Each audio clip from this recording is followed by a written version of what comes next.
किसी गांव में सिंड्रेला नाम की लड़की अपनी चाची उर्मिला और चचेरी बहन पायल के साथ रहती थी, जो सिंड्रेला को बिल्कुल पसंद नहीं करती थी। सिंड्रेला की चाची और पायल उस पर बहुत जुल्म करते थे, उससे घर का सारा काम कराते। सिंड्रेला उनके घर सिर्फ नौकरानी बनकर रह गई थी। एक दिन गांव में घोषणा होती है। उस घोषणा में बताया जाता है कि एक सभा होने वाली है। उस सभा में तमाम नौजवान लड़कियों को बुलाया था। उस सभा में जो लड़की राजकुमार को पसंद आएगी, राजकुमार उसी को अपनी राजकुमारी बनाएगा। एक दिन पायल अपनी माँ से कहती है, माँ, सभा होने वाली है, मैं क्या पहनूं? मेरी बेटी, तू चिंता मत कर, मैं आज ही तेरे लिए सुंदर सा 50,000 का लहंगा ले आऊँगी। सभा में तू ही सबसे ज़्यादा सुंदर लगेगी। देखना, राजकुमार तुझे ही पसंद करेंगे और तुझसे ही शादी करेंगे। अच्छा बेटा, मैं तेरे लिए लहंगा लेकर आती हूँ। सिंड्रेला उनकी बातें सुन लेती है। चाची जी, बाजार जा रही हो? मेरे लिए भी सस्ती सी फ्रॉक ले आना, मेरे सारे कपड़े फट गए हैं, मैं सभा में क्या पहन के जाऊंगी? पायल जोर जोर से हंसने लगती है। पायल कहती है, अरे पागल, राजकुमार को अपने लिए चाहिए, तेरी जैसी नौकरानी नहीं, तेरा वहाँ पर कोई काम नहीं। राजकुमार तो तुझ जैसी लड़की को अपने यहाँ पर नौकरानी भी ना रखें। पर सभा में तो तमाम लड़कियों को बुलाया है ना।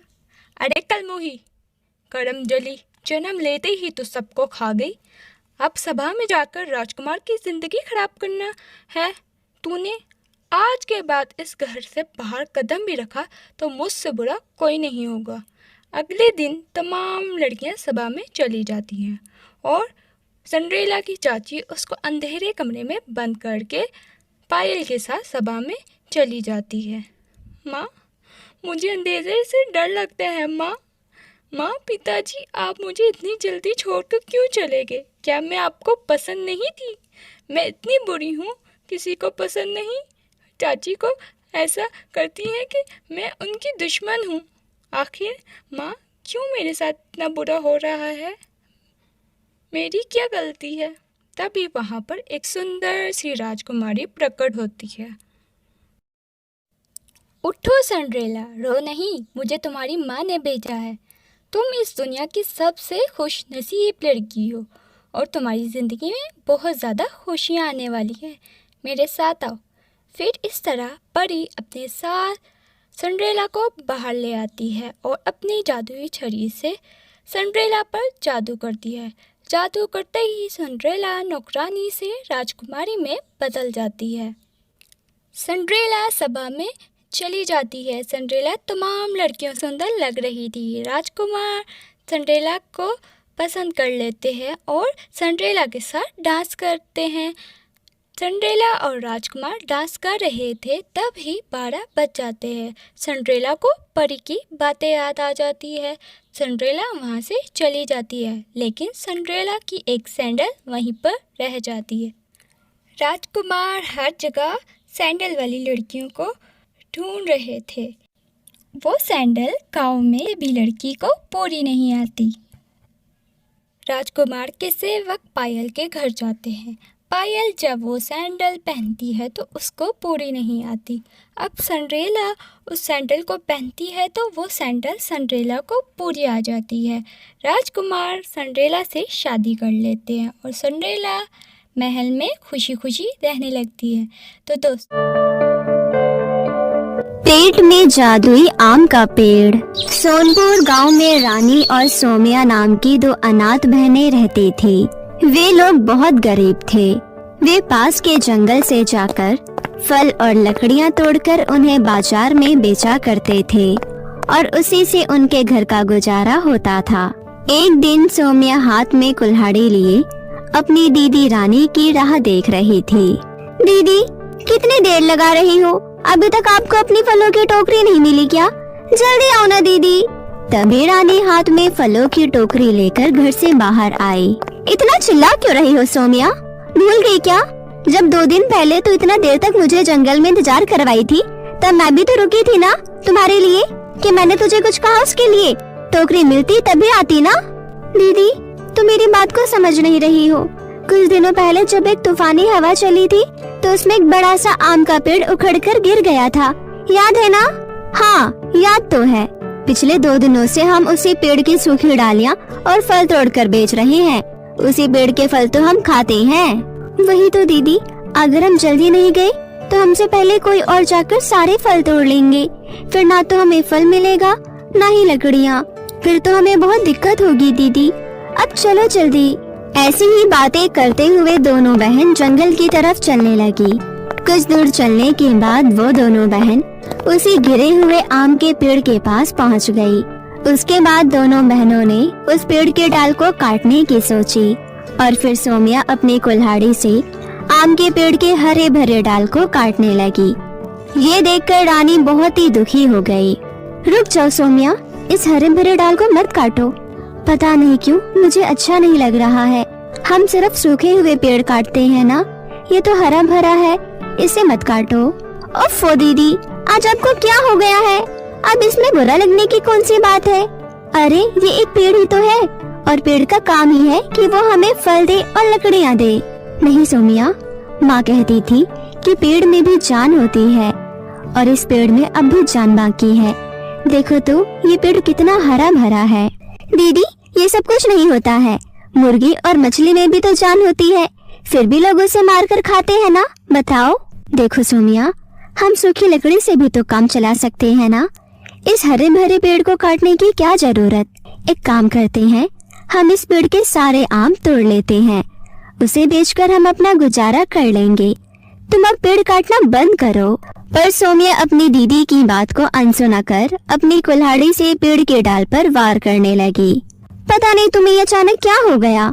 ये देखो, मैं काट रही हूँ, पेड़ को कहाँ दर्द हो रहा है? रानी उस पेड़ से आम तोड़ने लगी, लेकिन दोनों बहन इस बात से पूरी तरह अनजान थी कि वो पेड़ कोई मामूली पेड़ नहीं बल्कि मायावी पेड़ है।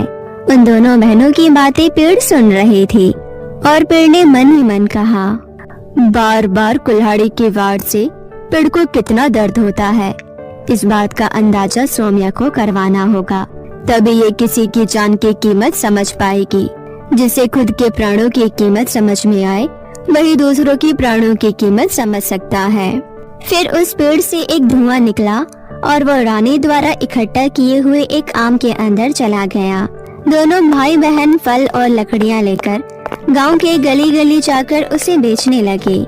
आखिर में एक बड़ा सा आम नहीं बिका, जिसे लेकर रानी और सोमिया अपने घर चले गई।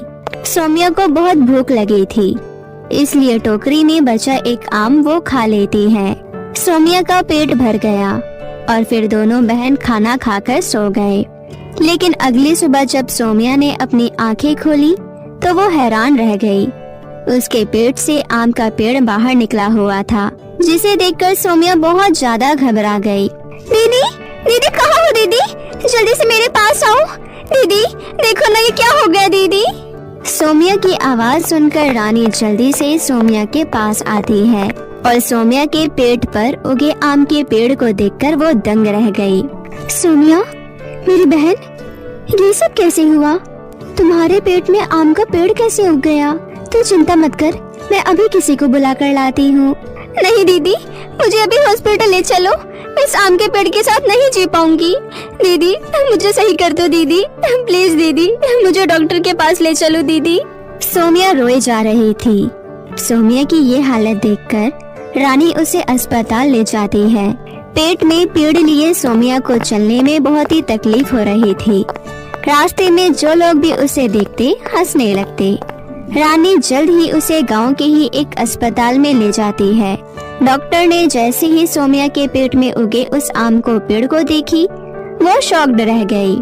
व्हाट? ये क्या है? ये कैसे हो गया? डॉक्टर साहिबा, मेरी जान बचा लो डॉक्टर साहिबा, मैं रात में एक आम खाई थी और मेरे पेट में ये आम का पेड़ उग गया।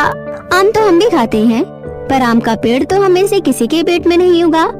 तुम्हारे साथ ऐसा क्या हो गया? ओफो, अब इस आम के पेड़ को निकालने के लिए ना जाने कहां से मुझे तुम्हारा पेट काटना पड़ेगा, ये मुझे भी नहीं पता। This case is very critical, इसे मैं नहीं कर सकती। मैं क्या, दुनिया की कोई भी डॉक्टर नहीं कर सकता। मुझे तो ऐसा लग रहा है जैसे ये आम का पेड़ तुमसे कुछ कहना चाहता है, इसलिए वो तुम्हारे पेट में उगा है। डॉक्टर की बात सुनकर रानी और सोमिया ने कुछ देर सोचा और अस्पताल से अपने घर वापस आ गए। और फिर रानी सोमिया को लेकर उसी जंगल में उस आम के पेड़ के पास पहुंच गई, जिसका आम सोमिया ने खाया था। रानी और सोमिया वहां जाकर हाथ जोड़कर उस आम के पेड़ से विनती करने लगे। तब उस मायावी आम के पेड़ ने कहा, सोमिया, जब डॉक्टर ने तुम्हें ये कहा कि तुम्हारे पेट को जगह जगह से काटने पर भी तुम्हारे पेट का ये आम का पेड़ नहीं निकल पाएगा, तो तुम्हें कितना दुख हुआ। तुम जब मुझ पर अपनी कुल्हाड़ी से बिना सोचे समझे वार करती हो, तब मुझे भी इतना ही दर्द होता है। यही समझाने के लिए मैंने तुम्हारे साथ ऐसा किया। पेड़ जी, मुझे माफ कर दीजिए। मुझे समझ आ गया है कि हर किसी के अंदर जान होती है, हमें ऐसे किसी को तकलीफ नहीं पहुंचानी चाहिए। मैं अब कभी भी हरे भरे पेड़ को नहीं काटूंगी, बल्कि मैं अब किसी को भी हरे भरे पेड़ काटने भी नहीं दूंगी। हाँ पेड़ जी, मेरी बहन को माफ कर दीजिए, उसे अनजाने में भूल हो गई। उसके बाद उस आम के पेड़ ने सोमिया को पहले की तरह कर दिया। दोनों बहन उस आम के पेड़ का धन्यवाद कर अपने घर आ गई। उस दिन के बाद से दोनों बहनें पेड़ की सेवा करने लगी। वे रोज उसमें पानी डालते, समय समय पर खाद डालते। कुछ ही दिनों बाद उसके आंगन में एक जादुई आम का पेड़ उगा। उस पेड़ में बहुत ही मीठे मीठे आम लदे हुए थे। उस पेड़ की खासियत ये थी कि उस पर से आम कभी भी खत्म नहीं होता था। अब तो दोनों बहन उस जादुई आम के पके हुए आम बेचकर अपना गुजारा करने लगे और खुशी खुशी रहने लगे। तो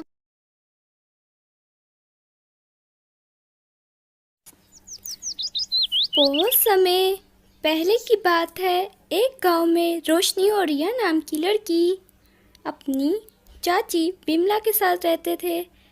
विमला की एक बेटी थी जिसका नाम पिंकी था। वो दोनों माँ बेटी रिया और रोशनी के साथ बहुत ही बुरा व्यवहार करते थे और इनसे घर का सारा काम कराते थे। इसी तरह एक दिन, अरे रिया की बच्ची कहाँ मर गई? रिया वहाँ पर आती है। जी चाची, आपको क्या काम है? सुन, मेरी बेटी का पिज़्ज़ा खाने का दिल है, ये ले पैसे और पिज़्ज़ा लेकर आ। और हाँ, एक्स्ट्रा चीज़ वाला पिज़्ज़ा लाना। चाची जी, मुझे भी पिज़्ज़ा खाना है, थोड़े और पैसे दे दो चाची, ताकि मैं भी पिज़्ज़ा खा लूँ। तभी उसकी चाची रिया को लाठी से मारती है। चाची मुझे मत मारो, मुझे दर्द हो रहा है, प्लीज़ चाची मुझे छोड़ दो, मुझे माफ़ कर दो। जब भी देखो तू मेरी बेटी की चीज़ों पर नज़र लगाती रहती है। जा यहाँ से और मेरी बेटी के लिए गरम गरम पिज़्ज़ा लेकर आ। रोते रोते रिया वहाँ से चली जाती है। माँ, पिताजी, आप हम दोनों को अकेला छोड़कर क्यों चले गए? चाची ने मेरी और दीदी की ज़िंदगी नर्क बना दी है। पैसे लेकर जा रही होती है, तभी एक चोर आता है जो रिया के सारे पैसे लेकर भाग जाता है। रिया उस चोर के पीछे भागती है। चोर चोर, अरे कोई तो पकड़े इस चोर को, ये मेरे सारे पैसे लेकर भाग गया। लेकिन तब तक बहुत देर हो चुकी थी। वो चोर रिया के सारे पैसे लेकर भाग गया था। अब मैं क्या करूं? अगर पिंकी के लिए पिज़्ज़ा ना लेके गई तो चाची मुझे बहुत मारेगी, मेरी बातों पर विश्वास भी नहीं करेगी। अब मैं क्या करूं? रिया पिज़्ज़े की दुकान पर जाती है। अंकल, मुझे एक्स्ट्रा चीज़ पिज़्ज़ा दे दो।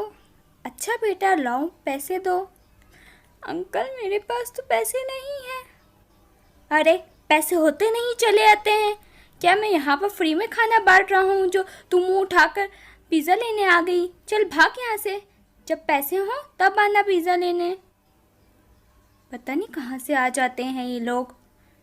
रिया रोते रोते घर आ जाती है। अरे कल मुही, इतनी देर कहाँ लगा दी? ला मेरी बेटी का पिज़्ज़ा दे। चाची वो पिज़्ज़ा, क्या पिज़्ज़ा लगा कर रखा हुआ है? चाची, चोर मेरे सारे पैसे लेकर भाग गया, मैं पिज़्ज़ा नहीं खरीद पाई, मुझे माफ़ कर दीजिए चाची। अरे माँ, ये कितना झूठ बोल रही है। इन पैसों से खुद पिज़्ज़ा खा गई होगी। दोनों माँ बेटे रिया की बहुत पिटाई करते हैं। आज पूरे दिन तुझे खाने के लिए कुछ नहीं मिलेगा। जा, अंदर जा और घर के सारे काम खत्म कर। रिया रोते रोते रोशनी के पास जाती है। क्यों रो रही हो मेरी प्यारी बहन? रिया सारी बात रोशनी को बताती है। रो मत, मुझे तुम पर पूरा भरोसा है। हमें इन लोगों से कैसे छुटकारा मिलेगा? इन लोगों ने हमारी जिंदगी नर्क बना कर रखी है।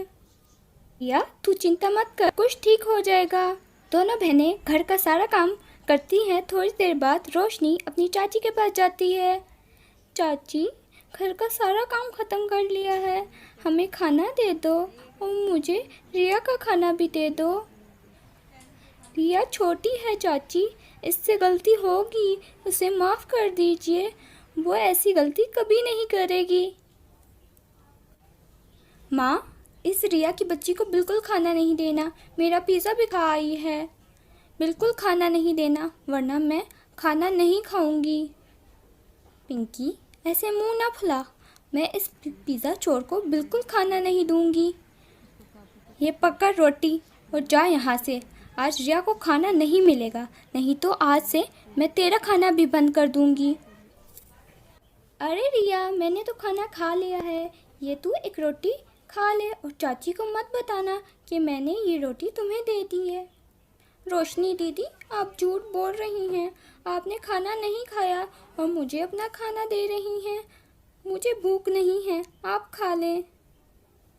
नहीं रिया, अच्छा ठीक है, हम दोनों इसे आधा आधा करके खा लेते हैं। आधी रोटी तू खा और आधी रोटी मैं खा लेती हूँ।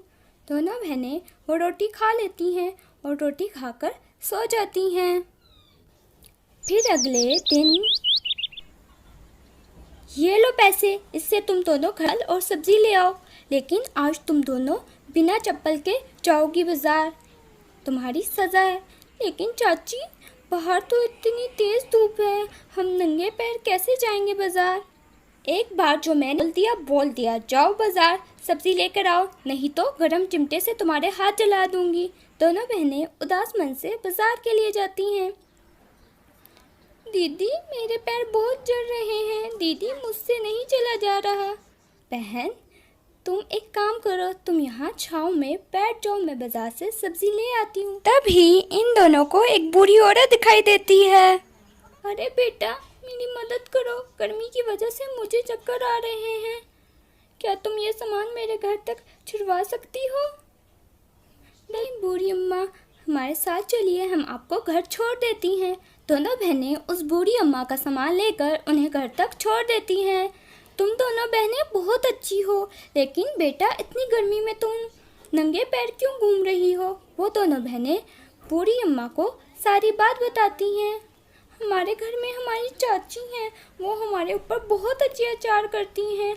आज भी उन्होंने हमारी चप्पल हमसे छीन ली और बाजार में हमें नंगे पैर सब्जी और घर का राशन लाने को कहा। तुम्हारी चाची तो बहुत दुष्ट औरत है, ऊपर वाला ऐसी चाची किसी को ना दे। लेकिन बेटा, तुम चिंता ना करो, अब तुम्हारी मदद मैं करूँगी। इसके बाद बुढ़िया इन दोनों को सोने और चांदी की जादुई चूड़ियों की नदी के पास ले जाती है। बेटा, ये सोने और चांदी की चूड़ियों की नदी है। ये जादुई नदी, इन दोनों बहनों की मदद करो। तभी सोने और चांदी की जादुई नदी से कुछ चूड़ियाँ निकलकर बाहर आ जाती हैं। बेटा, तुम ये चूड़ियाँ, ये सोने और चांदी की जादुई चूड़ियाँ हैं। ये तुम्हारी हर मुसीबत में मदद करेंगी। इसके बाद दोनों बहनें अपने घर चली जाती हैं। अब जब भी इनकी चाची इन्हें मारती थी, वो हंसने लग जाती थी। इन दोनों पर इनकी मार का कोई असर नहीं होता और वो दोनों अब अपनी चाची से खाना भी नहीं मांगती थी।